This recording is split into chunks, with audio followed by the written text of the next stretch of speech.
We can do a little Josh recap. Yeah. Talk about Godzilla and X-Men.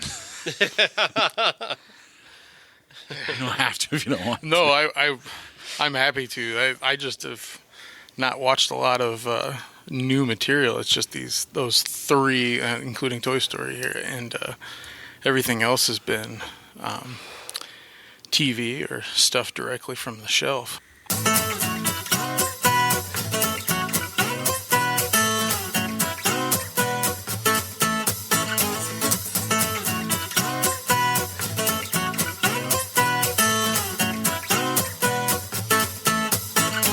Welcome to the Everyone's a Critic movie review podcast. I'm your co-host, Bob Zarrell. I get people off. I look for the one guy who isn't getting off, and I make him get off. With me, as always, is professional film critic Sean Patrick. I am the smart. I am the smart. S-M-R-T. I mean S-M-A-R-R-T. And once again, Josh Adams.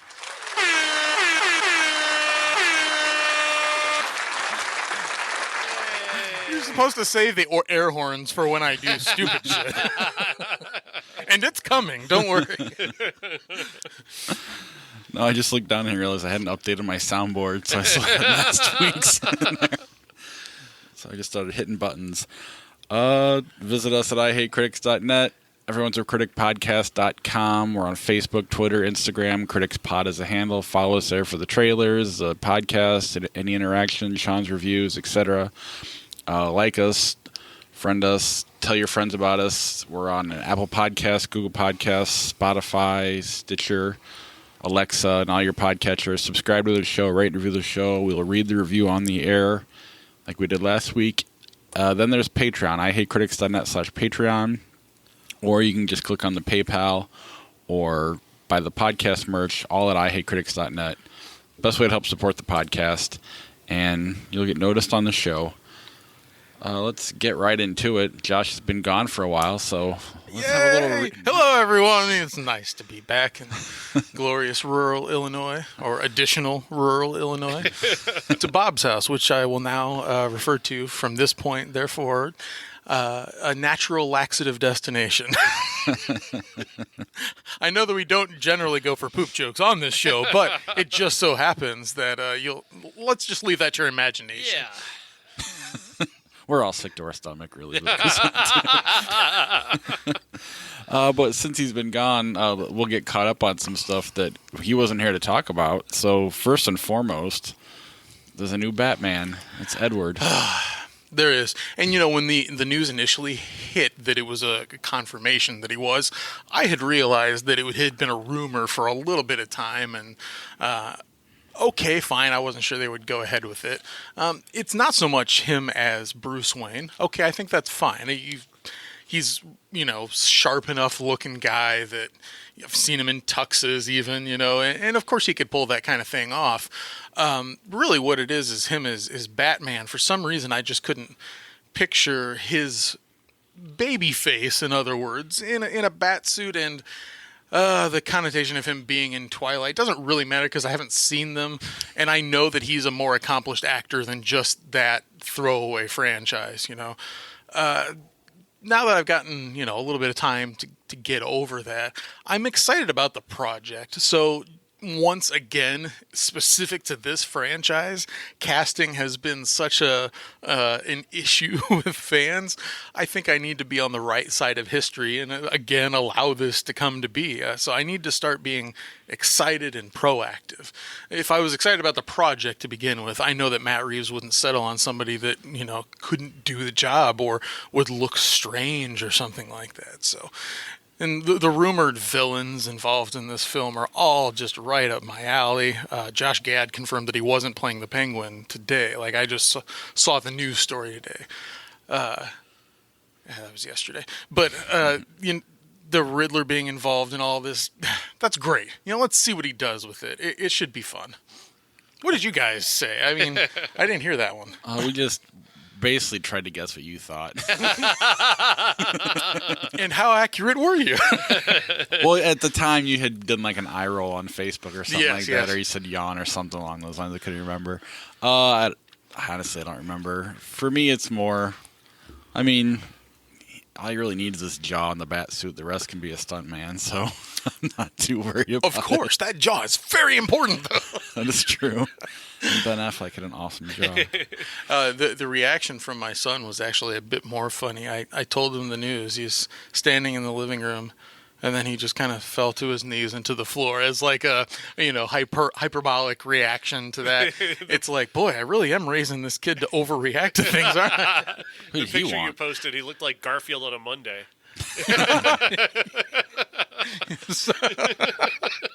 It's true. I'm sure that was inspired by Garfield as well.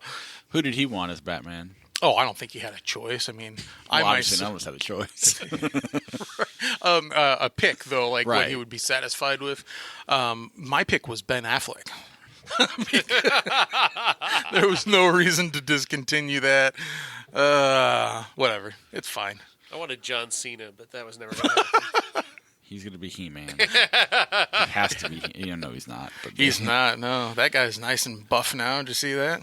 Whoever Noah Centineo is. I mean, I haven't watched the show on Netflix that he is popular from. But I don't know. He's a fine-looking man. I envisioned a bowl cut on him. How would that look? And then you have made it to the theater a couple times since. Yeah.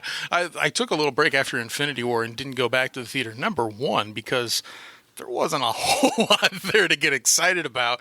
But then once Godzilla came out, I mean, you guys remember how I was kind of blah on that movie, but Ben really wanted to see it. And so we went together. I was looking forward to maybe this one fulfilling some expectations. And oddly enough, the monster stuff was okay this time. And then all of the human stuff is, this is so stupid.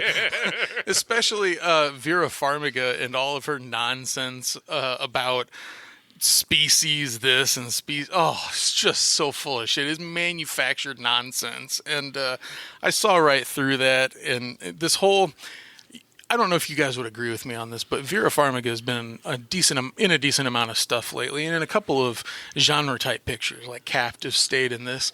I saw that she was maybe being cast into roles to be like the new Sigourney Weaver or something, the one that would be in front of all of the official people telling them very sternly what they needed to do. And she sucks at it. I'm sorry. I mean, I'm even going back to The Conjuring, which, she's not bad at or whatever, but she's playing a person that exists already. And the movie itself is fun. I like The Conjuring, but what is it about her? Is it her looks that make it seem like the audience is going to buy her as somebody to rally behind? Because I just don't. I mean, she looks intelligent, I guess. Yeah. Kinda, but when you keep making choices like Captive State and Godzilla, it worked in The Conjuring, like you said, but that was a good movie. These other ones are. It worked in Source Code. She was great there. Oh, that's right. Yeah. I'd forgotten about that one, but. And needless to say, Godzilla King of the Monsters was kind of a waste of time. There are a couple of cool moments that Godzilla does some badass things, and then it's like, you guys spent $200 million on this. And then you sent Godzilla to sleep for half an hour. Right. Good idea. Yeah. Can't wait for Godzilla versus Kong, right? No, not so much. Then you went and watched the X-Men movie. How was that one? Dark Phoenix had a pretty awful reputation way before it came out, obviously. And so the expectations were super low. Apocalypse literally put me to sleep. And, revisiting the franchise quite a bit. I am so happy it's over. Deadpool living on and whatnot through the MCU is great. We never know when we're going to get him. Those movies are fine. I don't see them ever really being a problem because Ryan Reynolds would be involved. But Dark Phoenix is much of a mediocre movie it is, and you can kind of see where it came apart at the seams. They refilmed that whole third act, as I understand. And you can see it. I mean, it's very rushed towards the end. And it's a first-time film director in Simon Kinberg. He's usually writing or producing something, developing something. And you can see that, too. But it isn't as awful as it was purported to be. Like, this is the worst thing to ever grace the screen. The cinema score was really, really low. And the whole storyline is very familiar. I mean, we pretty much saw it in The Last Stand. There isn't that much different about this version of it to really set itself apart, but everyone did take it seriously. And I'll give the actors in the film credit. They didn't have a lot to work with, and everyone was on board, at least with that. Disappointing-wise is not seeing Quicksilver for more than, like, a moment, and then he's done in the movie. Confusion with the whole X-Men timeline comes into play, too. You wonder where people from previous films have gone. But hey, at least it's over. Jennifer Lawrence didn't have to participate in the ending. It was kind of a breath of fresh air once I walked out of the theater that we don't have to worry about connecting the dots in X-Men films anymore. That's awesome. The movie itself wasn't a breath of fresh air. Leaving the theater. Yeah, I definitely, it's in the lower tier of this franchise. It's just not as awful as Apocalypse was, or for that matter, X-Men Origins. So Yeah, I didn't hate Sophie Turner, and she did well. Yeah. With what she was given. And I'm not really sure what attracted Jessica Chastain to this project either. I have no idea. Same thing that attracted Oscar Isaac. Big fat paycheck. Well, that seems fair. It was telling that after the film came out, a longtime series producer, Lauren Schuler Donner, had said, I don't know, you should ask them what the movie's about, because apparently she didn't have a lot to do with it, and she didn't approve the final cut, and you've got Disney in there, and Fox, and everyone wondering when the merger is going to start taking place. So it was a big old pile of cynicism and nonsense, and it didn't really need to happen, they should have just scrapped it. But once the numbers guys got involved and started analyzing what a Disney Fox merger could be like, then you can just imagine Simon Kinberg behind the camera saying, well, shit, no matter what I do, this is probably not going to end up how I want it. Just got to make it profitable. Yeah. Trailers this week. That's all you've seen, right, so far? Yeah, everything new has been updated for you now. Lucky you didn't see The Dead Don't Die. That's all I'll say. It was on my list. We were thinking of going to see Late Night last week, looks good too. as well. That was a good movie. We really wanted to, and then there was The Dead Don't Die, and I was personally more interested in that because of how I enjoyed the trailer. But boy, I saw the score and the reviews for that are really bad, and I see that you guys were pretty down on it. Boring as fuck. The trailer was perfect. Yeah. I'll just leave it there. But speaking of trailers, Ready or Not, the hide and seek movie. Yeah, it's Margot Robbie, right? I don't think so. It looked like her, It but sure does look like her, but I don't think it is. I mean, somebody that that was at a least joke, is very right? close. Was that it wasn't her? Basically, this woman is marrying into a family, and she finds out that she's set to be sacrificed. The plan is to give her an opportunity to hide for a little while until they're able to kill her. Solid, I guess. Solid enough horror premise. Henry Czerny is in the movie. He's always a creep. So, I don't know. I don't really have any high or low opinion of it. It's there. It'll be around. Yeah, in watching this one, I got the other trailer we'll talk about in a moment. I was thinking, is everything a dark comedy in 2019? Because we're living in a dark comedy. Yes. And then, as I started to think that, I looked back at this trailer and said, oh my God, is this the Trump family? Seriously. The groom looks like Jared Kushner. Put their pictures right next to each other. That's true. And then the bride kind of looks like Ivanka. Does she not? So, in other words, if this could just really happen, I think that we'd be on board with it. That's how she ended up, such a high position in the White House. She survived this. The funny thing is, I have a greater respect for Henry Czerny than I do the president. So that eliminates that. Yeah, I mean, I'm neither here nor there. It looks kind of like a throwaway horror movie to me, but with the possibility of surprising you, Happy Death Day did. I don't think this will be that good, but you never know. It does seem to have a nice look to it. There was something about how this seems to have been filmed that is more attractive than most horror trailers that I see. Right. That and the fact that they're not sequels to The Conjuring. The Art of Self-Defense. This movie keeps getting more and more exciting. This trailer is just as good as the last one. It doesn't reveal too much. It plays into that feel, though, that we've been talking about. It feels like a Jody Hill movie. I don't know if he's not his. It's not him, but it feels like it.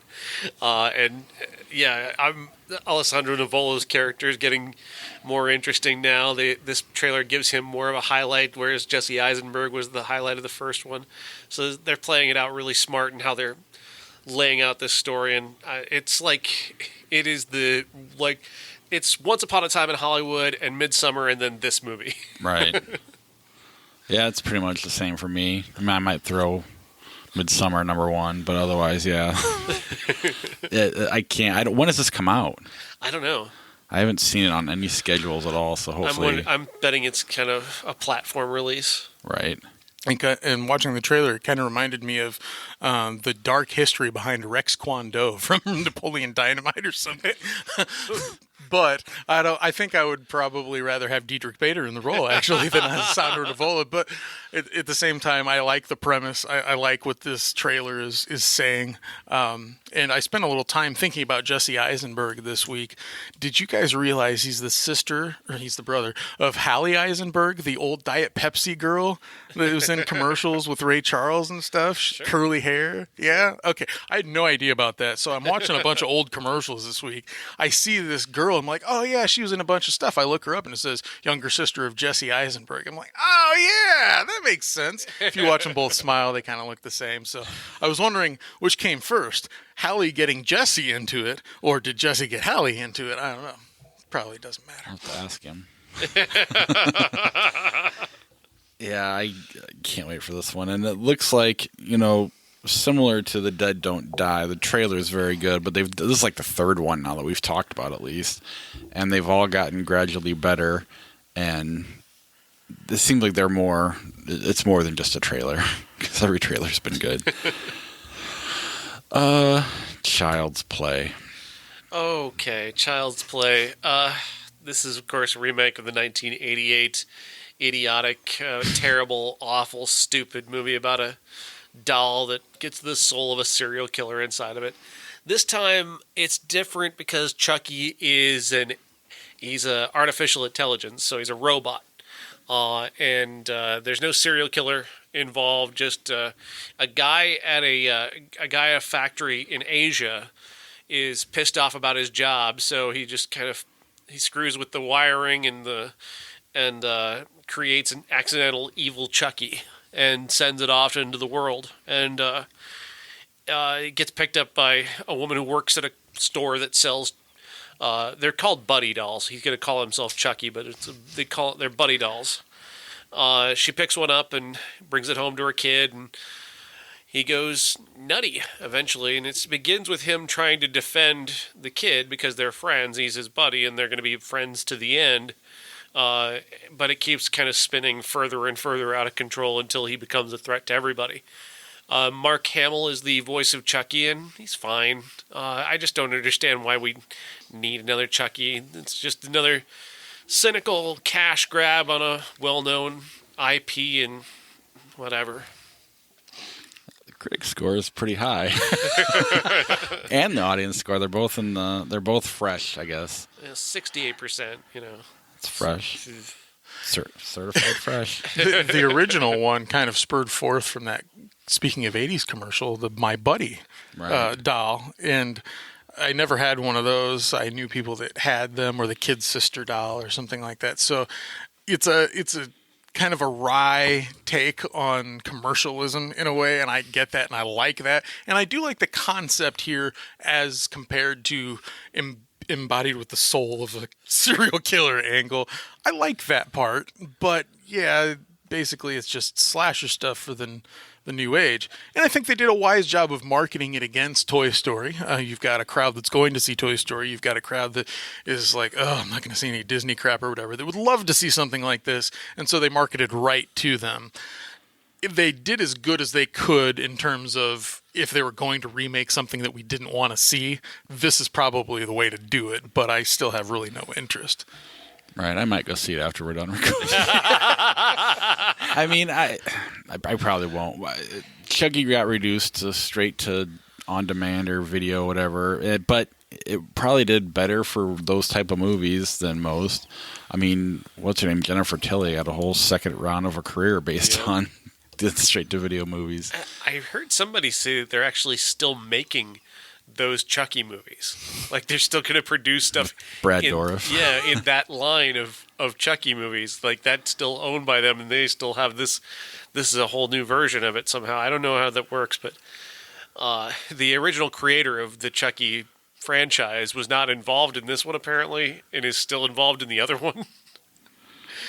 I mean, you've been bizarre. But you're seeing, Terminator's now making Terminator 3. Texas Chainsaw Massacre is a sequel to the second. That was the very first movie I ever talked about on the podcast. It was a direct sequel to the original. Yeah. Halloween last year. That's becoming more and more.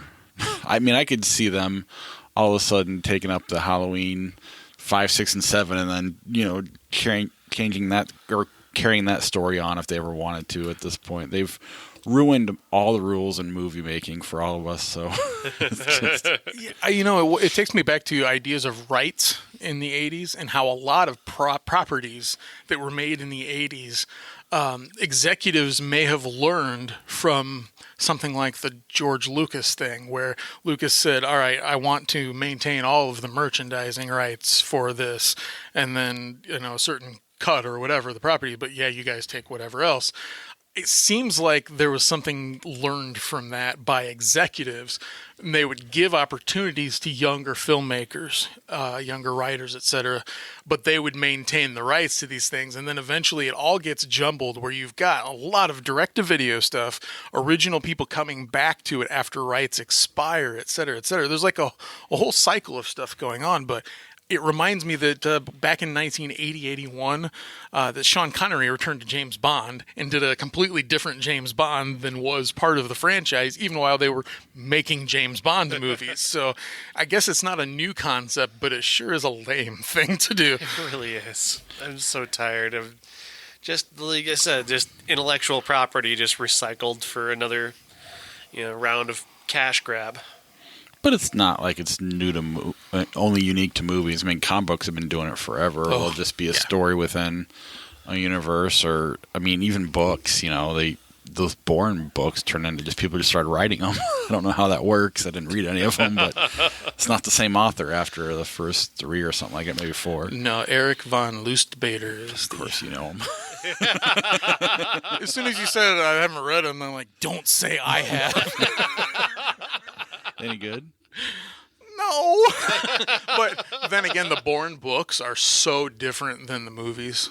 They take a few strands from them, but for the most part, in the movies, they never mention the character Carlos the Jackal, which is the main villain of the entire book series. So, there you have that. I just think it's back to Child's Play. Chucky has clearly lived on in pop culture, and to me, that's impressive. There's been a lot of bad horror movies from the 80s that didn't live on, but several did too. I guess Pinhead. Tingler's coming back someday. The what now? The Tingler? I haven't seen that one. No, neither have I. Maniac Cop. He'll be back someday. Cameo by Robert DeVee. Anna. Anna. Anna is Luc Besson, and this is yet another one of his fetishistic action movies where he gets to, a really attractive woman and has her do really, really violent stuff and then have sex and then more violent stuff and then she has sex again and then she has sex with a girl and then she has more violent stuff and then who cares about this other than Luc Besson? Nobody does. It's just him basically just exercising his fantasies on screen again. And I don't care, Luke. I don't care anymore. You're very talented. You know how to make an action movie. You know how to make it look good. But I just don't care about your masturbation fantasies. Just keep them to yourself, man. Just go jerk off to this chick in in the privacy of your own home, brother. Like this is getting old fast, man. That's all this is. Is just him. This is just his fetishistic obsession with pretty girls doing violence, and it's diminishing returns at this point. Is he the director of this one? I believe so, yeah. Okay. The weird part about that is, wasn't it just a month or two ago that there was a story about Luc Besson being accused of various sexual malfeasance? I think maybe even longer than that. He's been accused. I mean, like last year he was accused of it too, so I don't know. Okay. It seems to be bad timing to do something like that's exploitative, that just feeds into the idea that he might actually be a guy that does that. In this day and age, it seems like if you're rumored to have done something or whatnot, they dial it back quite a bit, / release you from, or don't release your film, Amazon and Woody Allen, stuff like that. The fact that this got a wide release is a little surprising. And it's weird. Just the timing of it is strange. The lack of big name stars. I mean, Helen Mirren and Luke Evans are in it, and Cillian Murphy, so they're recognizable, but none of them's a box office star. Releasing it now, I guess, trying to counter program Toy Story. Yeah. Like what dad's gonna drop the kids at Toy Story and go, watch Anna. I don't know. I don't quite understand who the audience for this movie is supposed to be anymore. I don't know. I don't understand this movie at all. She's a KGB agent. She's being recruited by the Americans. She's double-crossing everybody. The timeline, good God, do not even bother trying to understand when this movie takes place, because it starts in 85, then it jumps 5 years ahead, then 3 years earlier, then back to now, and it's flashing these times up. It's flashing these like 3 years ago, 4 years ago, 5 years ago, and 5 years from now. And you're like, I was doing the math in my head trying to figure out where this movie was taking place in. There's cell phones, but they're all flip phones. But when did we have the flip phone? She's in the Soviet Union, but she's got a laptop with a computer with an internet connection. So she can't possibly be in 1990. I mean, that's not possible. So I have no idea when this movie takes place.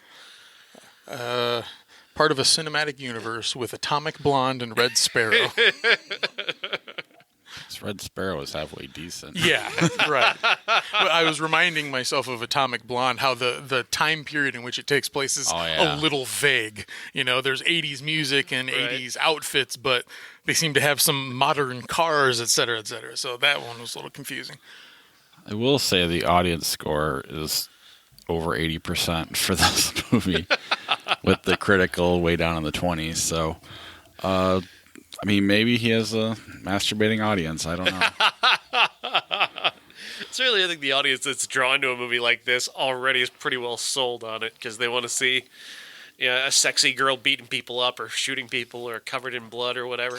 Well, then at home, Hannah is playing on Amazon Prime. Just add an H, and if you've got a Prime membership, there you have it. Yeah, I mean, I was going to say that sounds appealing, but I mean, I didn't like Atomic Blonde, and but if you were into that type of movie, that's probably the perfect movie. No plot that makes no sense. Lucy's the best version of this, isn't it? With Scarlett Johansson, and didn't Luc Besson make that movie? Was that PG-13 or is that R? I don't remember. I don't know. Ooh, that's a good question. I definitely think it was PG-13, and there's been talk about a sequel for that for a while too. Called Black Widow. Yeah. Yep. Which is basically just this movie just steals the origin story of that. They all kind of steal it. Red Sparrow too. Speaking of movies like that, Toy Story 4. Oh, Toy Story 4 picks up the story of Woody and Buzz and all of our toy friends. Not long after the last one ended, they're Bonnie's toys now, and Bonnie is about ready to head off to kindergarten, and she's starting to kind of leave Woody behind a little bit. He keeps getting left in the closet. When she goes to play, Jessie's taking more of a lead role in her fantasy world, and Buzz and Woody's taking it pretty well. then it's time for her to leave for kindergarten, and she's told she can't take any toys with her, and she's really upset about it. So Woody, sensing that, decides to climb into her book bag and go with her. And what he finds when he does that is that he's able to help her when she's kind of left alone and doesn't make a friend right away. And he's the one who gets her the art supplies she needs to make her own friend, which comes to be known as Forky, who's voiced by Tony Hale. Tony Hale, thank you. Tony Hale from Arrested Development. And Forky is just an absolutely wonderful creation. He's a spork with tube cleaner arms and popsicle stick feet, and he does not want to exist. He wants to be in the trash where he feels he belongs. And I loved that repeated bit of him just trying to get into the trash can where he feels like he belongs. It is such a bizarre existential conceit that only the Toy Story movies could really pull off as well as they do. And Woody's repeatedly trying to keep him out of that, and Woody makes it his mission to keep Forky safe and with Bonnie to keep her happy. They go on a road trip, and Forky manages to jump out a window of the moving RV, and Woody jumps out himself to try and get him back. And along the way to getting him back, they stop off at this antique store where they meet the villain of the movie, Gabby, voiced by Christina Hendricks. He's stopped there because he was looking for Bo Peep, who, of course, was missing from Toy Story 3 for a very specific reason, is that she's going to be part of this story. They left her out specifically so they could make this story with her having been given away to another family and now out on her own in the world. And I loved her character. Annie Potts does a great job of voicing Bo Peep and giving us an entire range of an emotional journey that she's been on and a physical journey that she's been on. And I really loved the growth of that character, and what they do with her here is really fantastic, setting up for maybe the best ending that a Toy Story movie has ever had. I was really impressed by the boldness of this ending and where they went with it. Overall, I love this one just as much as any other Toy Story movie. I think it's incredible. I think what they've done with this franchise is amazing. They just know how to make these movies and give them depth and humor and pathos. And I loved it. It's a good movie. I think it's lesser for a Toy Story movie. I mean, it's just, I don't know. If it were a horror movie, we'd hate it because the main character kept making bad decisions the entire time. So, but because it's Pixar, we're going to definitely forgive all that. But at the same time, I mean, it's good. There's nothing wrong with it. But at the same, I kept waiting. Like, I really liked 3 a lot. And I mean, I still think 3 is the best of the 4 of them. And then number 1, and maybe this and 2 are kind of the same. But it's fine. It's good. It's entertaining. It's easy to watch. Key and Peele kind of steal the show. Keanu Reeves has his moments. It's completely watchable, but at the same time, it's just like, this movie could end right now if he just didn't do that. It could end now if he didn't do that. And all on the way, there's that message. I mean, obviously, the end where they all separate and they're not going to make a Toy Story 5. At least the way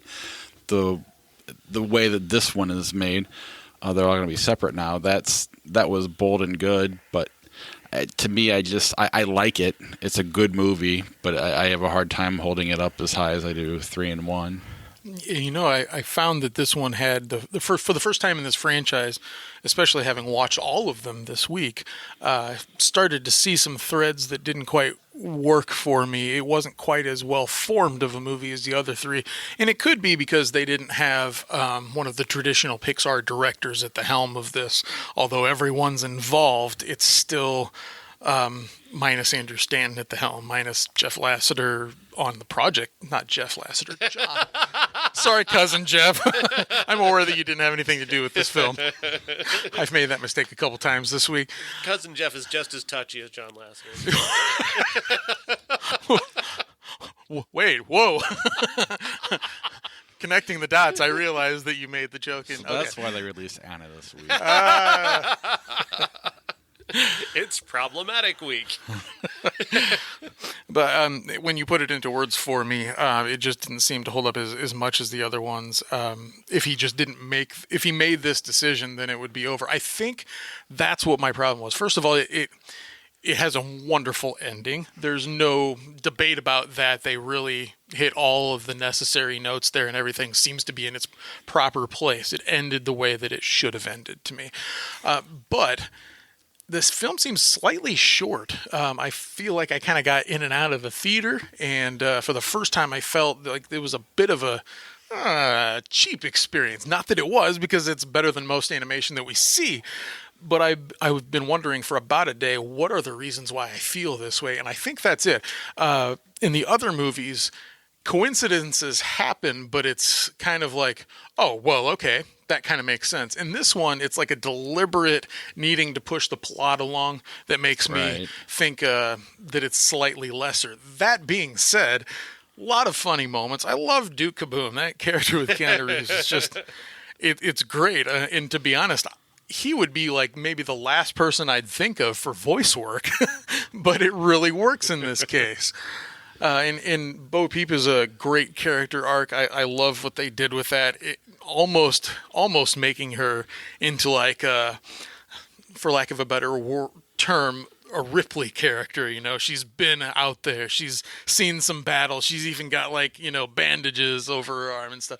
Well, it's not quite like that, of course. She goes 4 movies without doing anything active until the...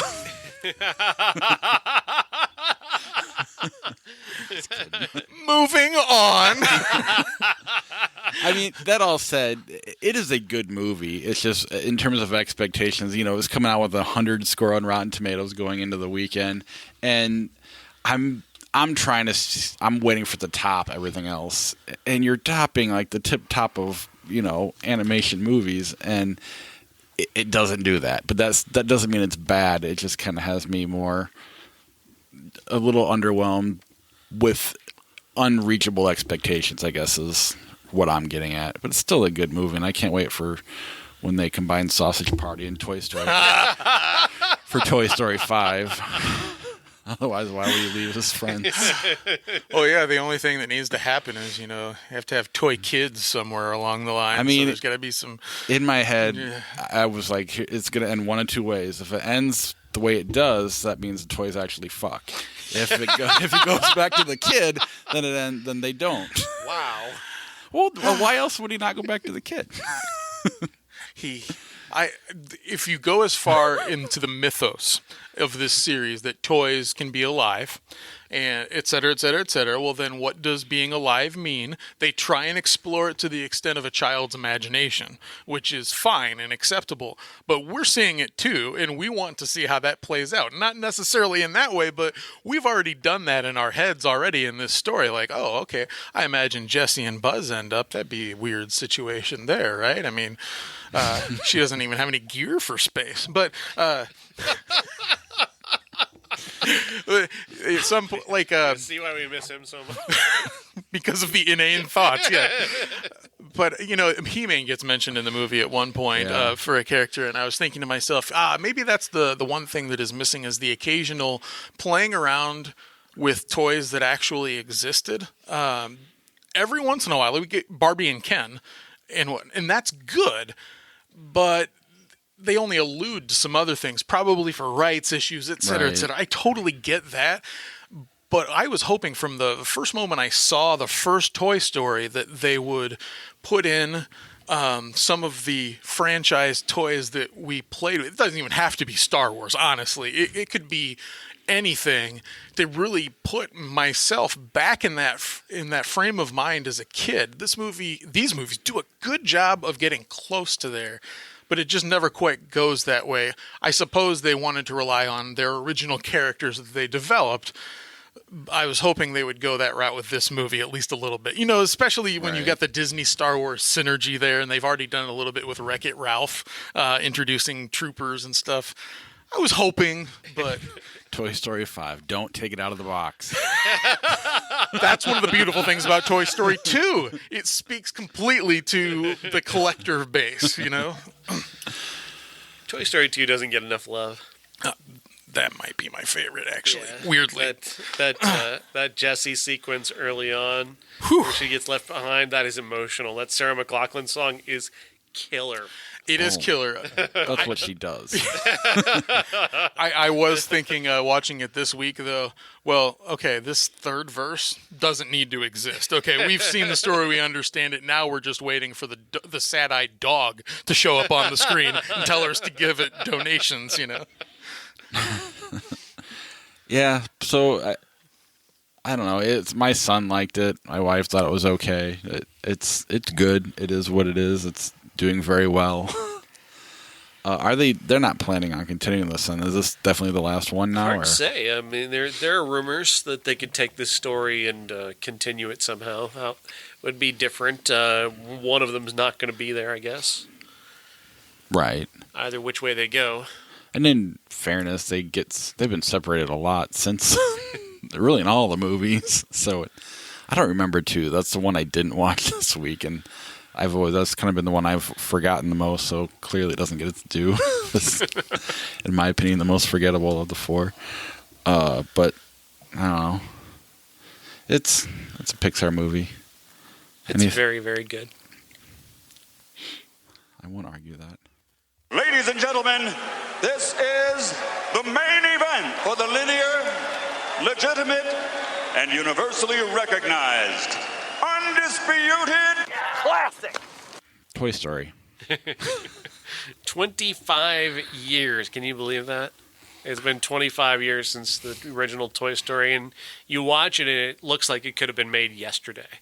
That's what's so incredible about the Pixar team and what they accomplished 25 years ago with the introduction of Woody and Buzz. Woody being the favored toy, Buzz being the new favored toy who arrives on a birthday. And the introduction of a cartoon that is as interested in existential crises as it is in being an entertaining children's movie. And that is just really just so much and such an incredible thing about this movie. The remarkable depth that they build into this story from the first moments through this through the fourth film. They care so much about creating. Just demonstrating how intelligent a cartoon can be and how it can speak to you on multiple levels, of a children's level and on a human level, on an adult level, I guess. This very simple story. Woody gets accused of being overly jealous, of attacking Buzz and knocking him out a window, and he goes on a journey to get him back. They are going to go through Sid's house. Sid is the villain of the movie, a little kid who hates toys and destroys them, and they've got to rescue each other in that situation. And along the way, Buzz goes from being a character who thinks he's a space ranger to realizing he's a toy, and goes through all the emotions of identity crisis. Where again, we're talking about existentialism, we're talking about identity. There's a lot of big themes going on, and it's only 81 minutes long, and it's hysterically funny. Yeah, I watched it actually this morning before I went and saw Ford. It's a good movie. I mean, my complaints about 4 is Woody just keeps making bad decisions. Here, he accidentally knocks Buzz out the window, and then so he has to. I guess he doesn't have to, but it makes sense that he's actually going to try to right his wrong. And from then on out, I can buy everything. It's a phenomenal movie. I know the first time I actually had a chance to see it in the theater, and I didn't. And it was because I was going to go see 12 Monkeys. That came out the same weekend, I think, or right around the same time. My friend and I walked up to the counter. He was a little bit younger than me. We weren't quite 17. They let him right in. I go to buy my ticket. They won't let me in. And so then he was like, let's just go see Toy Story. And I was like, no, you go. And they wouldn't let him back out. So we basically got separated. He went to Toy Story by himself. Or my brother was there with his friends, and they went to Toy Story. And I just went to the mall and waited for him. But yeah, that's my Toy Story story. But yeah, it's a good movie, and I mean, you're right. 25 years, and it looks. I mean, the new one looked almost. I mean, the new one looks better, but not by a whole lot. Yeah. I mean, that's how good this maybe is. A little slicker, maybe. Right. I think I saw it on video actually the first time, because I was still going through what I would call, the mid-teen years Disney angst, not wanting to be seen in a Disney film or being associated with anything that would be animated at that time. But in renting it was one of the most delightful surprises of my life. The place that I worked at had a video counter, so rented it, took it home, watched it until like 1 a.m. and said, this is unbelievably good. There's not a part in this movie that isn't fresh and new and funny and a delight to look at. It had been the first time, obviously, that any of us had seen a Pixar movie. It's a new type of animation. And it really was awe-inspiring. If you think about it, we are so used to 3D animation now that maybe some of the awe of Toy Story 4 is lost on us. And in reflecting upon this one, I see the vistas that they animated, the neighborhoods, etc., are good, but they are more on the cartoonish side. Whereas in Toy Story 4, at this carnival, it looks like a live scene many times, which is incredible. Yeah, the director actually talked about how they had to kind of add some, like when the rain sequence at the first part of 4, they actually had to rubber it up a little bit to kind of make it look less real because it looked so real the first time they rendered it. I don't doubt that. It's just incredible. And then looking back on the fact that it was 25 years ago, wow, they innovated something that I just don't know when the next innovation will come compared to this. I mean, maybe it would be virtual reality or something like that, just because this is such a strong film. And I also was focusing on the Buzz character and how he's really the original Drax. That kind of character that says the things that are so specific, like, hello, slotted pig, or something like that. And that's the kind of thing that we looked at Drax as like, look, he's the one that's saying obvious things in the room. It's that kind of humor. But really, it was Buzz a long time ago. I can't think of anything before that, perhaps, but I enjoyed so much Buzz's complete nonsense through 3/4 of the movie or whatever. And then when he finally realizes what he is, what else would happen but you'd go bonkers? I mean, I think we're all probably living in the Truman Show or Matrix right now, but what happens when some of us actually realize that? It's probably just like Buzz. So Toy Story is a classic to me. It was one of the first movies that I had my son watch way back when, and he hooked on to it pretty instantly. I think that it's a starter film it should be perhaps a starter film. If you've got 5 in your backpack to start showing to kids when they're ready for movies, this should be one of them. Yeah, sometimes it's, if you start with something too good, then, Okay, so maybe start with Cars or something like that. But no, I get what you're saying. It's definitely that. It's short, it's tight, it's everything matters. I mean, you got Tom Hanks and Tim Allen. Maybe mention either one of their names. They're both phenomenal in these 2 roles. I'm not a huge Tim Allen fan, but he's a funny person, and he really owns this character. Really does bring a lot of heart to these movies. You know who originally was going to be cast? They offered the role to Bill Murray. Buzz Lightyear? Yeah. I could see how you would do it. It'd be a different movie, though.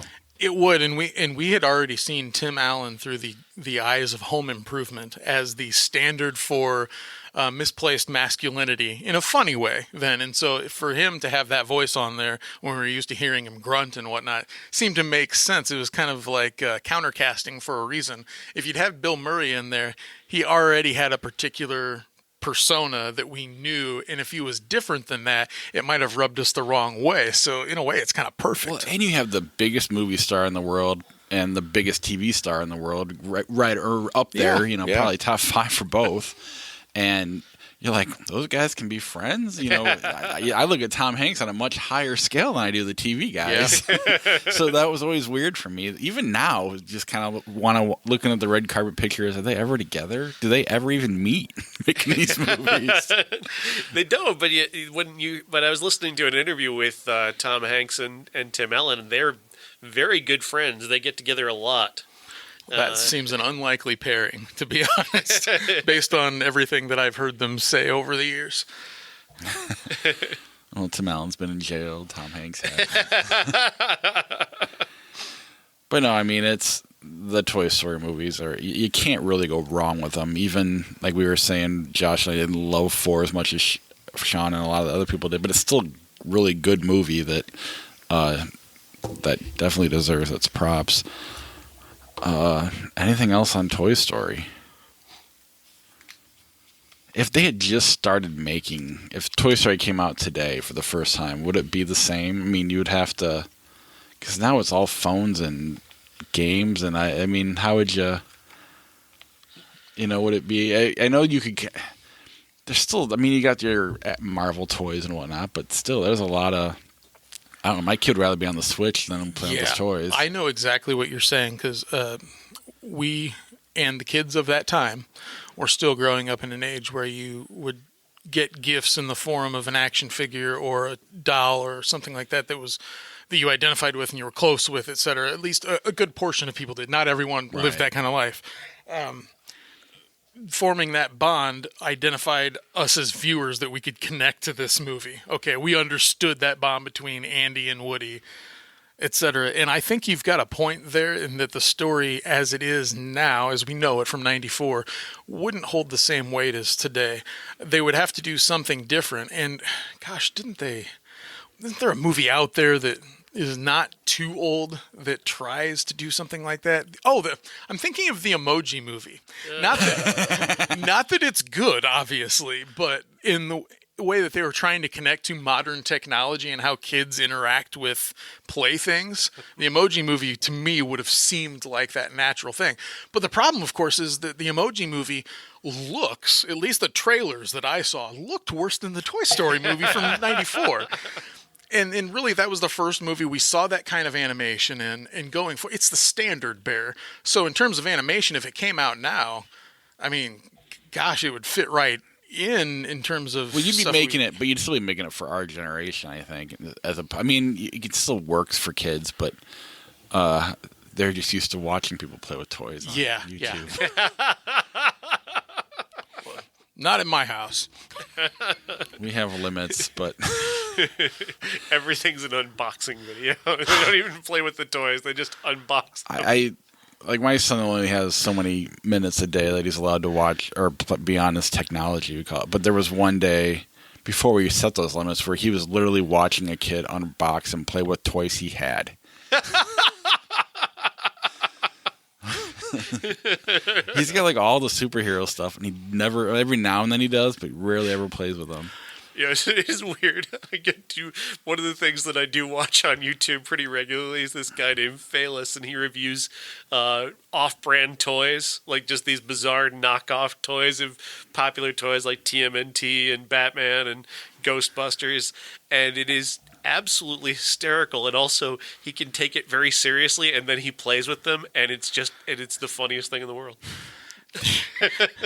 Now about toys, I think it would matter for me to add on to that. The last time that I meaningfully played with toys was age 13.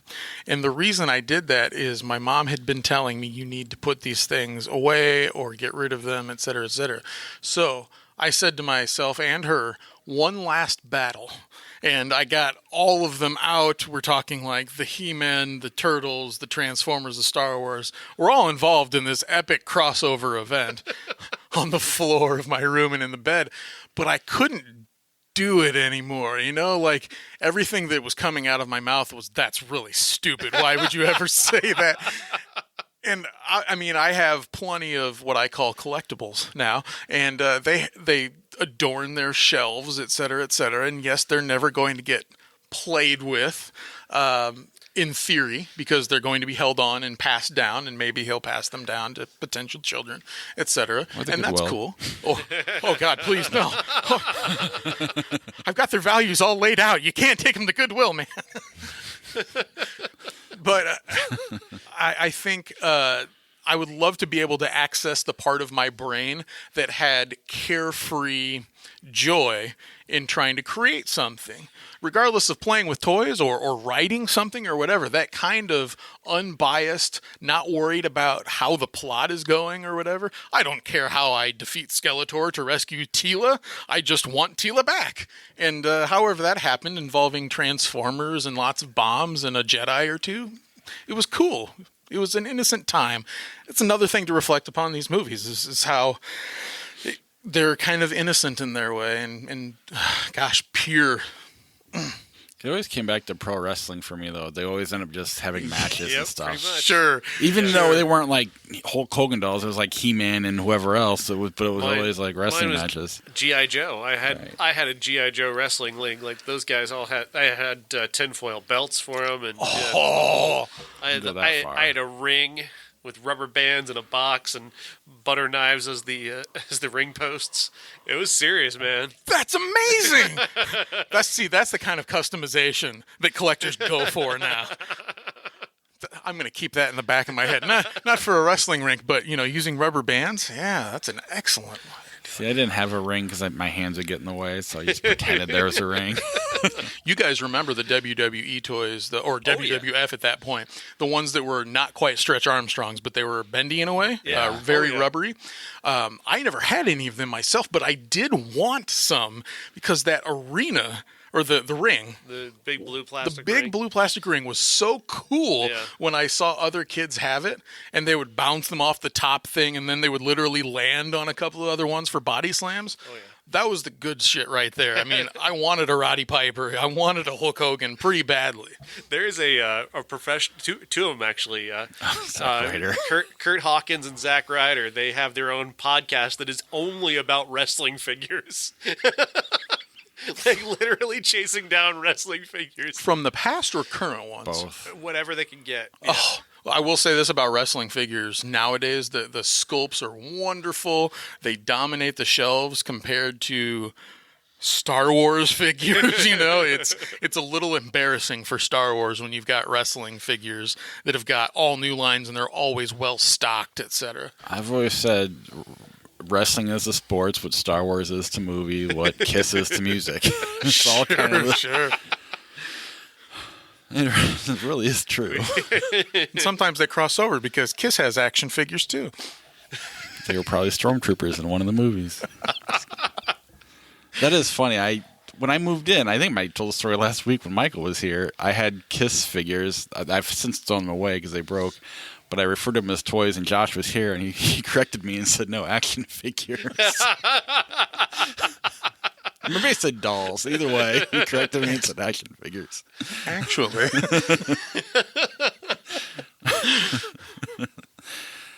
All right, let's get to the important part of the show.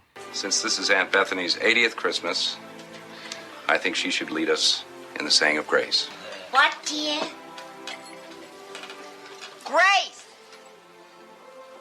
Grace! She passed away 30 years ago. We've been waiting to talk about this movie since we started the podcast, Honey, I Shrunk the Kid. Your first theater movie, yes? That or Batman. Okay. I saw them both, and I can't remember which one came first. But, I mean, but I will say because of that, I mean, you guys are shitting on it in our messaging, but I will always have a spot in my heart for this movie because of that, being the first theatrical experience or one of the two. It's a fun, watchable movie. It is what it is. Rick Moranis is always good. Maybe, I don't know. Some big stupid thing on his head, and what's that thing he's got on his head? He borrowed it from Doc Brown in Back to the Future. But I mean, there was some. I mean, for a little kid, it kind of still holds up in a way. Like my kids liked it. There's that. Goofy suspense where all of a sudden you're in a bowl of Cheerios and your dad's about to eat you.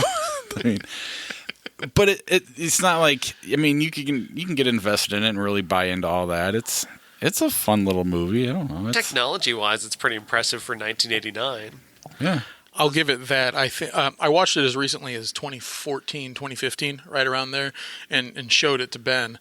And he wasn't interested in it at all. He was at the ripe age where he should have been fine with it. But I watched it not through like clenched teeth or anything like that. It was just kind of a little too corny for me. And kids' movies since then, it's not that they don't have corn in them. It's just I think they've done a better job of trying to appeal to the parents too. And in this particular case, the parents act stupid, and they're also corny and not realistic or anything like that. I mean, if Rick Moranis had been like mad at his kids a bit more, I think that probably would have made more sense. That would have been like, oh yeah, I identify with that. But yeah, he's definitely like the TV dad that's a dumbass. But yeah, that's a good way of putting it. Isn't it Harley Jane Kozak is the wife or something like that? The one that looks like Bonnie Hunt but isn't Bonnie Hunt? The one actually makes the money, yeah. Right. But there are a few scenes in that movie, specifically the Cheerio Bowl scene, but also with the bee. The bee really bugged me as a kid because already afraid of, numerous insects and slithery things. And then you have a kid getting covered with pollen or whatnot and possibly carried away. Yeah, okay, that got me a little bit. And they're facing plenty of perils, but in a way, I had already seen a lot of this and envisioned a lot of this through the old animated film, The Secret of Nim. You guys may remember that. Yeah. And they're rats in a field and things like combines and cats and water are threats to all of them. And so that had already come to pass for me, personified through an animated film. So that wasn't new. It was just done in a live action way. So you combine those things and it's not a hate for the film. It's just like a general corny loathing of it. Yeah, I mean, I don't know. Max Headroom's in it, so yeah, that. Such a dork in it too.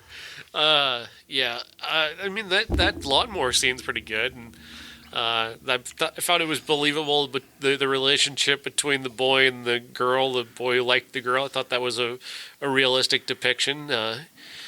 For me being 13 at the time I saw it, I definitely could relate to that kid. God, you're a lot older than me. It's amazing, like 3 or 4 years ago. I don't know what I was. You were 9 when it came out. I was 10, freshly 10. So, yeah, I mean, you were a stage above us at most points through childhood and teen years, etc. I already been dating a woman for 2 years, so I mean, And we were just dreaming of it. I had to rely on kick the can moments where I got stuck in a closet with a girl, But yeah, I mean, I will say my kids they were more interested. It's been a while since I showed it to them. I'm not positive I showed my son, actually. My daughter liked it at the time we showed her, which was probably the same time, that 2014, 15 range. But how did they enjoy Honey, I Blew Up the Kid? I don't know. I remember going to see that in the theater. Saw that one in the theater as well. I barely remember that one. Honey, I Shrunk Ourselves was a third film. I was done by then. Oh yeah, I Shrunk Ourselves. But the next movie that we watched, we're going to talk about. I showed my son, and he actually left. He was bored, didn't want to watch it anymore. Unbelievable. What? Batman 89. Stop the press. Yeah, we were just all of a sudden he got up and left, and I'm like, what? It was like halfway through, and I was like, I know it's not The Dark Knight, but jeez, wow. Yeah, Batman. Take a lead, John. Okay, I'm so excited about it. 30 years ago, a little film called Batman came out. The odd casting choice to some is Michael Keaton as Batman, a funny guy as Batman, directed by the guy who directed Pee-wee's Playhouse and Pee-wee's Big Adventure and Beetlejuice. What? And then it comes out and everyone is absolutely enamored with it. It stayed in theaters for so long that I actually didn't see it until late October of '89 when it was at the very small second run theater. And that was because my parents didn't think, after they had seen it, that us kids could handle it because it's very dark in certain moments. That was where I saw it for the fourth time. For the fourth time. That year. And, the really awesome parts about this movie. I'll start with Jack Nicholson's performance as the Joker. I absolutely love it. There are so many times that I feel like quoting his lines from this movie. I wish I knew if they were ad-libbed or they were scripted, because that would help me determine how brilliant he was, or if that's literally just coming out of his psyche. I love the set design of this movie.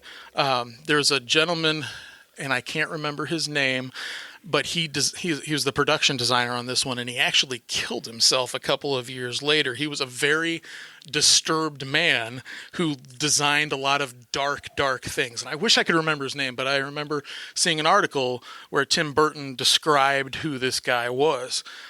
Then you take the music. Danny Elfman's score on this is the best work that he's done in his career. I'm at that desk saying, Danny Elfman's best score is Batman, fight me, something like that.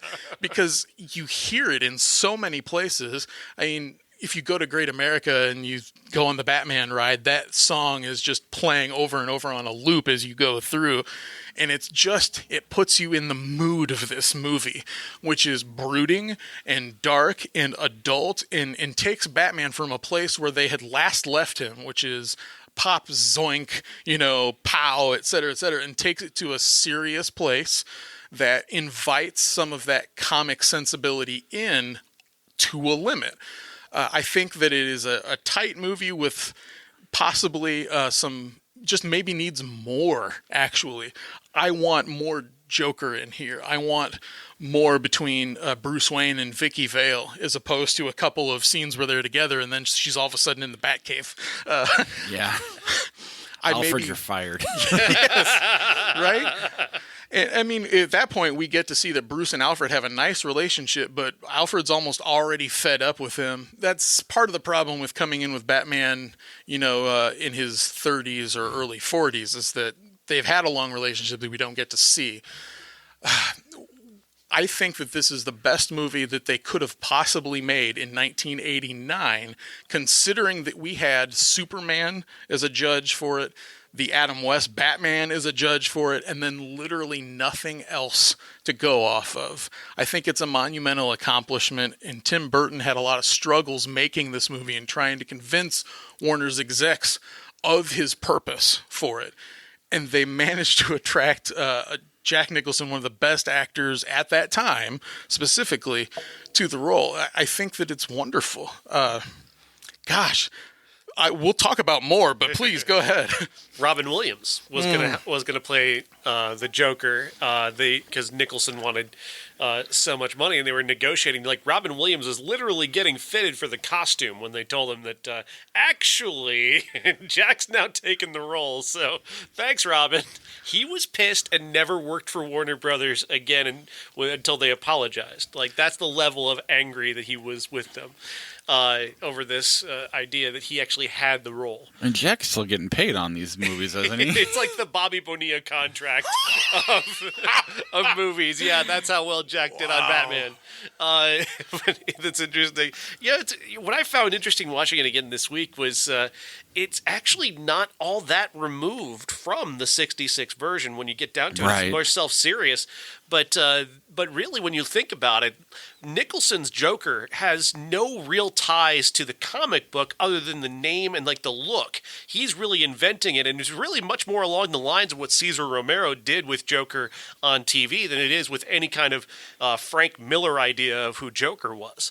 And really, even in the way that Michael Keaton speaks is not unlike the way that Adam West spoke, only with maybe a little less joking in his voice, a little bit less. Even some merriment. Of the fight scenes, like you could see them throwing up a pow or a boom. That's because Michael Keaton couldn't move, man. but it's like they were filmed that way, like that whole Raiders of the Lost Ark thing they do, where he just kind of punches the guy. Yes. That there's like 3 or 4 punches there. They kind of have that Adam West cadence to him. I don't know if cadence is the right word, but movement to it. But at the same time, the only reason I think I noticed it now is because of The Dark Knight. I don't know if that. All of a sudden, I was just like, oh my God, I've seen this movie a million times, and I'm almost watching it for the first time now. Yeah, and I mean, even in the production design, it's a lot darker, obviously, than what the '66 version was. But even the broadness of it and that kind of outsized quality of it is reminiscent of the '66 TV show. And I'm not saying that as a criticism. I'm saying that I love the '66 TV show. I watched that every day for months on end as a kid. And so I mean this as a compliment in that it takes that idea and seriouses it up a little bit for a modern audience, and or more than a little bit, because it's quite serious, quite far more serious than the '66 version. But really, that makes this movie so much more relatable, and so much. I think it stands the test of time a lot more because of that, because it has that ability to be. To stand apart from the comic books. It doesn't have any kind of nothing about this. It really seems like it feels like it's tied to any of the classic comic book ideas. Is this connected to any of the comic book stories other than kind of maybe Joker's origin? The Dark Knight Returns was apparently an onus for the design of the film and the general, not the synopsis, because obviously there's no Superman in here. It's not Batman in his 60s or 70s or anything. But at the same time, I think what they were going for was a gothic in itself. When you say that, what do you think of? I think of Batman because that's where I heard it for the first time. Gothic, Gotham. I mean, the whole thing just seems to wrap around itself.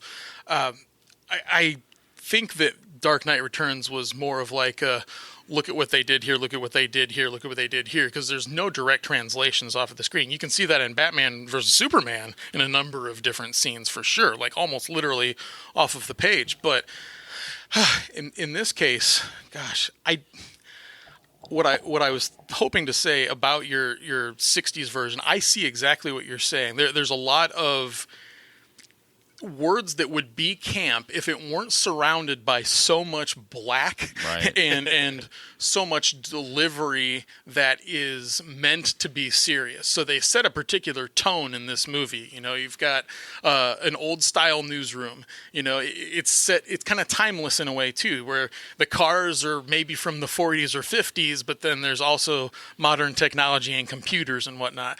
So you suspend your disbelief a whole lot, and it gets you thinking about what they're saying, like the words themselves. You think about that last because they're delivering them in such a cool fashion.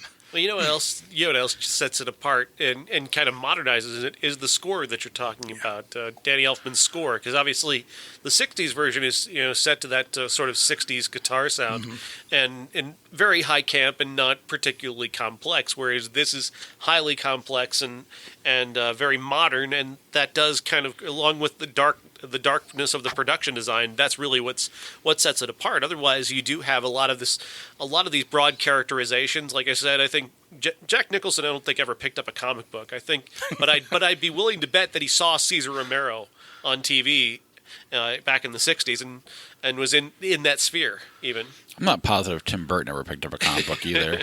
I mean, he wanted Nicolas Cage as Superman, yeah. If you ever hear Kevin Smith's story about how that happened, there's a good joke in there. If you go back and watch An Evening With, and reading up on it, because there's been a lot of in like Yahoo News and all that stuff has been popping up because it's turning 30, and the first draft was way different. Robin used to be in this movie, and there's all sorts of neat. Yeah, do you know who was going to be Robin? Marlon Wayans. Kiefer Sutherland. Oh, Marlon Wayans was for Batman Returns. Right. I'm sorry. No, as Kiefer Sutherland was offered the role of Robin and turned it down. Wise choice for us and him.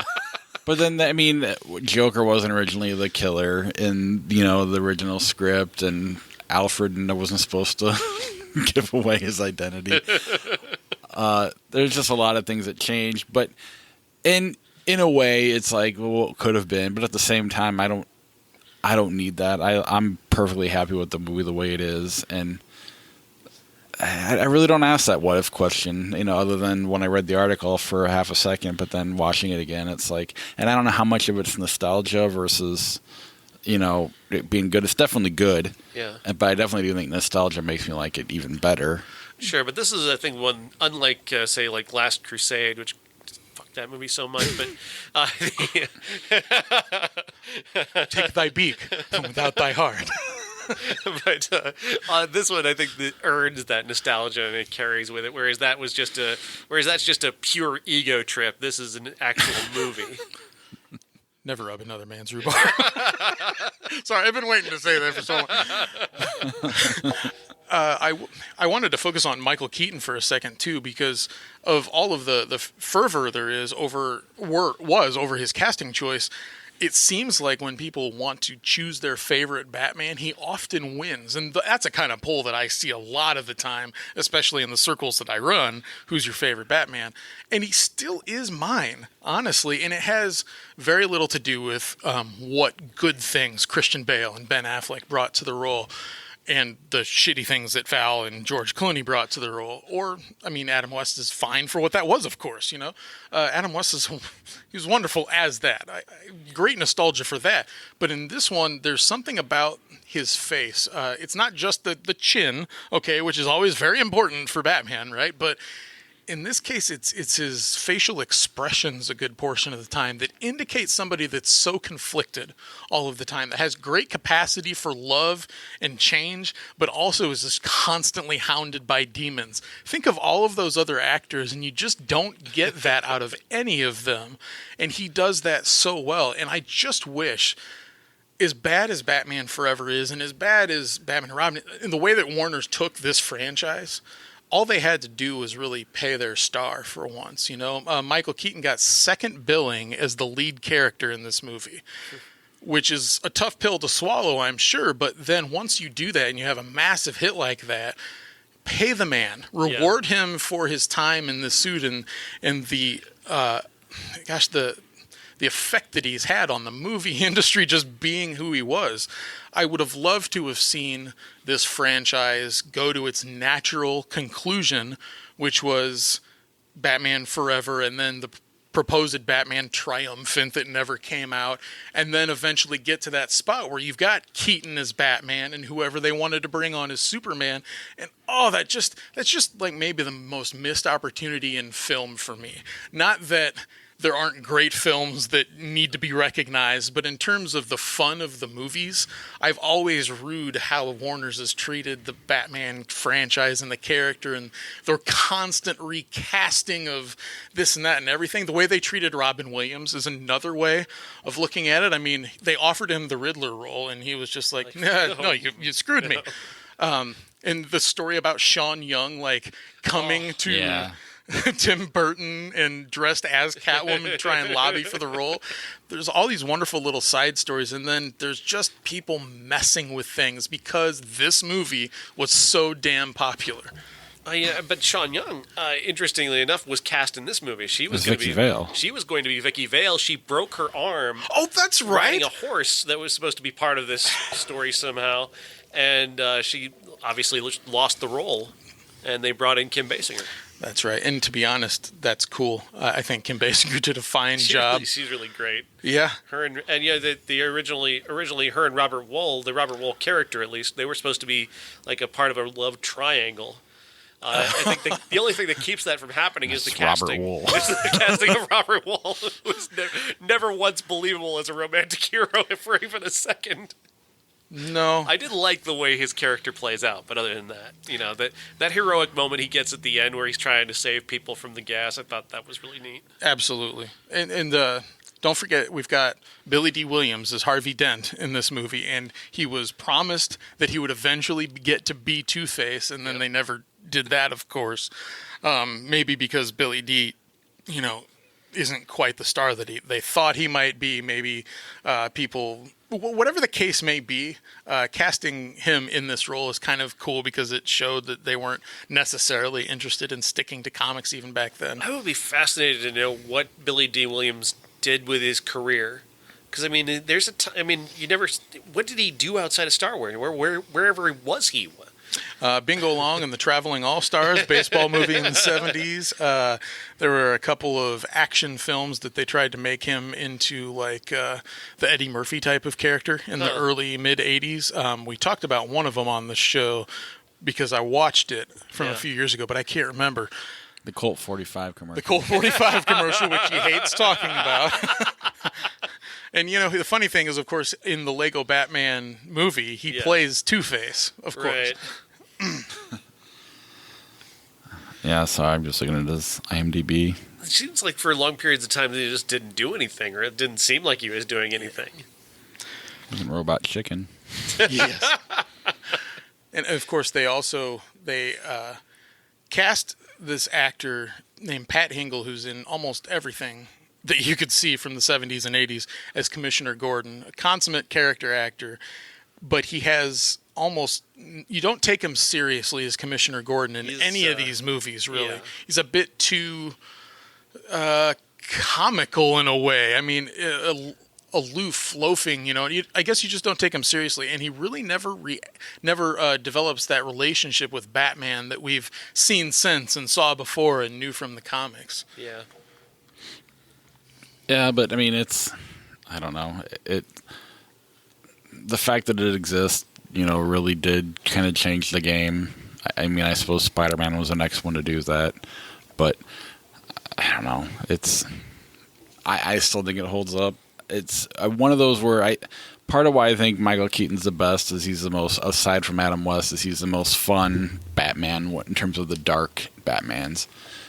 But I don't know. I don't know if I like The Dark Knight better, or I mean, I think I do, but this one's still it's a fun, easy watch. I definitely prefer The Dark Knight in terms of completely rounded for me, right. No fat on it, and every time that Heath Ledger's on screen, I'm just, right there, right. Just drinking it all in. And it used to be that way with Jack Nicholson. I think it's very interesting that two of the performances of the past 30 years that I gravitate towards the most, because I just love that dark sensibility that I've rejected society. I've decided to do things my way. That's very appealing from a character perspective. But oddly enough, those two guys. I think like when we play a flick chart and you get like Citizen Kane and then like Old School or something like that. I think these movies are that far apart that you don't really need to compare the two of them, because one is they try so hard to keep it as real as possible. That one's a definite blockbuster movie, but made. I don't know. It's just a very good blockbuster movie. Other than the fact that they're both Batman, I think they're hard to compare, if that makes any sense, because they definitely have different tones. That's true. I don't know. Maybe not quite Citizen Kane to Old School, but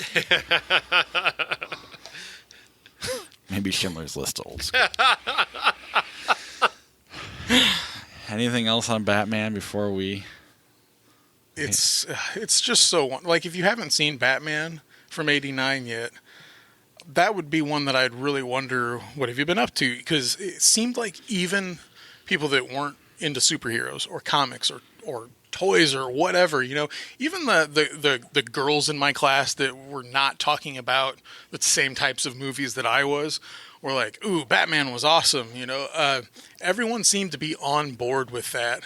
And it just could have still been going today. I was in my review, I was recalling when I went to see it, and it's the largest group of people I've seen in an indoor space at that time, but up until that time ever, because I'd been to a Cub game, and obviously that's an outdoor space where there's an incredible amount of people. That this was an indoor space, and it didn't seem as if there was a space of floor for people to stand on. The line was going out the door and around the way back to the parking lot in this gigantic 12-screen theater in Davenport, and we had to wait an hour to actually buy tickets, and then once we were able to buy tickets, we had to wait another hour to actually get to the screening that was actually not sold out.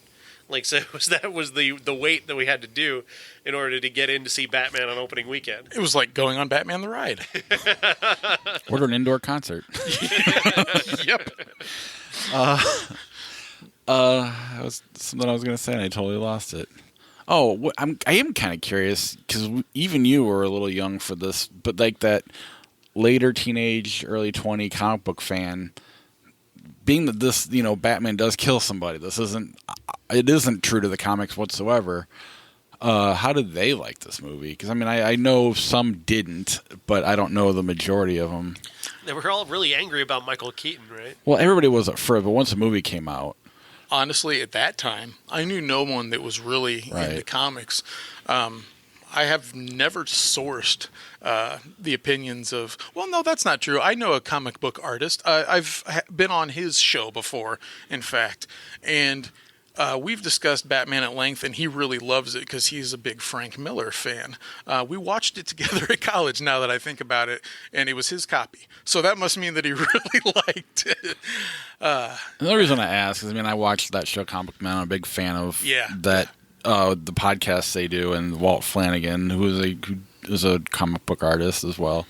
He at the time was not a fan of Batman '89 because he is now. I think it's kind of grown on him, but at the time he was more into the Frank Miller stuff, and this one was more cartoony compared to that. But I wasn't sure if that went beyond this one particular person I'm aware of, or if that was actually a thing.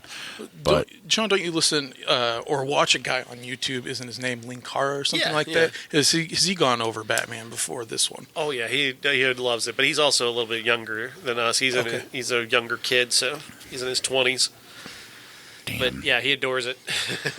Well, if anybody knows, if you're like 45, 50 right now, or maybe 48, 55, somewhere in that range, what did the comic book nerds think of in '89? I'm curious. What did you do to complain back then? You didn't have the internet. That's true. You sat outside of the theater afterwards and complained whilst playing jacks or something. I don't know. While you were having a cigarette around the corner of the building? Writing letters to the editor about the directorial decisions of Tim Burton. Yeah. The Warner Brothers home office was flooded with a series of letters. Anything else on Batman before? The soundtrack by Prince is okay. Only okay. Yeah, I'm with you. I do love the Party Man song, and that entire scene is delightful. So it's like Toy Story 4. It's not bad. There's something interesting though about the Prince songs and the way they're used. There again is another nod that's kind of like the '60s Batman, in a way. It's just because it is sort of guitar based and jangly and fun. That's true. I remember as a youngster at 10 years old, I can't remember which film it was. We'd seen The Hunt for Red October, I think. No, it had to be something else. There was something else in '89 that we saw as a family that introduced something involving sexual activity or whatever, and I was really nervous about that because, my parents weren't talking to me about anything and then just never did. Lethal Weapon 2? No, okay, I know where you're going with that, but I did not get to see Lethal Weapon 2. What a wonderful scene. Anyways, we go to Batman, and I was so nervous that there would be something like that in the film. And then, lo and behold, Vicky Vale and Bruce Wayne are going up to bed together, and I get so nervous. And then the rest of the film, there's pretty much nothing in there. And then I'm like, oh, I got through that. Now I can go to movies again without being nervous. And then the next theater film that we saw was Look Who's Talking. And we've got sperm writing on the screen within the first 5 fucking minutes. What a disaster for a kid that doesn't gets really nervous about that. And then in one of the Prince songs, the not scandalous, but the one where they're driving through Gotham in the parade. Yeah. At some point during the song, they stop and he says sex, and I'm like, okay, it's not that kind of party. All right. Well, as a kid, I'm like, why? Why do all these films have to have filth in them? I was growing up as a very religious right guy, apparently. Trying to find out what that movie was. It wasn't. You didn't see Roadhouse at that age. No. I honestly can't remember what it was. I was going to say Hunt for Red October first, but that was 1990, so that couldn't have been the case. Yeah, I should stop looking. Anything else on Batman before we wrap it up? I feel so much better now, gentlemen. I've been waiting to talk about this movie, to the top of my lungs for weeks now. And I tried at home, but she made it through 5 minutes of the movie and didn't go through the rest. So I've been so dying to talk to you guys about this. Well, anytime you see a movie and are dying to talk about it, please come back. Oh, yeah. I can't believe that I forgot about Ghostbusters 2 last week. I've been bad on looking at the '89 list, right? And Ghostbusters 2 should have been one of them. Indiana Jones should have been in one of them. Yeah, especially since he shit on both of them. Luckily, Michael was here to kind of change the user to both of those. Maybe. This Sean needs an enema. That's funny. I mean, next week we got Annabelle Comes Home and Yesterday. I'm excited about Yesterday. Yeah. Oh, that's that Beatles movie, isn't it? Yep. Yeah, but you wrote it, remember? Oh, that's right. The movie that stole my idea that's been done millions of times What movie? before. What was the band in your head? You too, actually. Because the idea was that I would catch on to it and go back to like right before the Joshua Tree came out, and I would be that kid that wrote all these amazing songs and stuff. Or that the character would be that kid. But yeah, it's clearly me that just wanted to sing U2 songs. Another very commercially successful band that I probably shouldn't like, Nothing wrong with liking U2. Is there really? They play stadiums. I mean, I'm not a big fan, but No, they're not... this is good. Usually when I say that I really like U2, or at least I did like a good portion of their stuff between 87 and like 2010, that's nice. You should check out Adam Scott's podcast, Are You Talking U2 to Me? Is the actor Adam Scott? Yeah. I wouldn't have pegged him as a U2 guy, Yeah. but that's cool. Yeah, U2. I get a Bono for them. Oh, this is the content people have been missing. Air horn.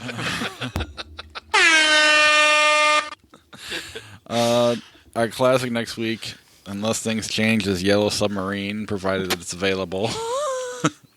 So my guess is Josh isn't coming back next week. Oh, I'm busy. Actually, we might be. But in 89, we got Do the Right Thing, Far From Home, Great Balls of Fire, and Karate Kid 3, my personal favorite. Karate Kid. Oh, really? I mean, awesome for you. Yeah. But do the right thing. Come on. Actually, I have never seen that, and I plan on watching that this week. Me too. I've never seen it either. Wow. But I will say, when I was a kid, I held a book up to my brother's face and punched it, and it really hurt. Was that something that happens in the Karate movie? Kid 3. Oh, that's right. I don't think I've seen that since the theater where I had to see it twice. Oh, we had it on video. We watched it like every day. Did it hurt just you? Or? Well, it hurt him really bad. Like, I didn't think it was going to hurt. I mean, it looked like, I'm hitting the book. It's not going to hurt him. And it ended up probably hurting more than if I'd punched him with my fist. We're almost the same age. We've both done terrible things to each other violently. We were playing Ninja Turtles once, and we had this broomstick we were pretending was a bow, and he left a bruise in an unfortunate spot for me. Oh. Probably what you're thinking. Yeah. That's not just unfortunate. That's I'm like amazed I have kids. miss a week of school bad. Boy. Yeah, it hurt bad. Never really been the same since. Anyway, that is our show. Before I let you go, I want to thank our Patreon supporters. At our key grip level, we got Charlie Messing and the Hall of Famer Jason Bryant.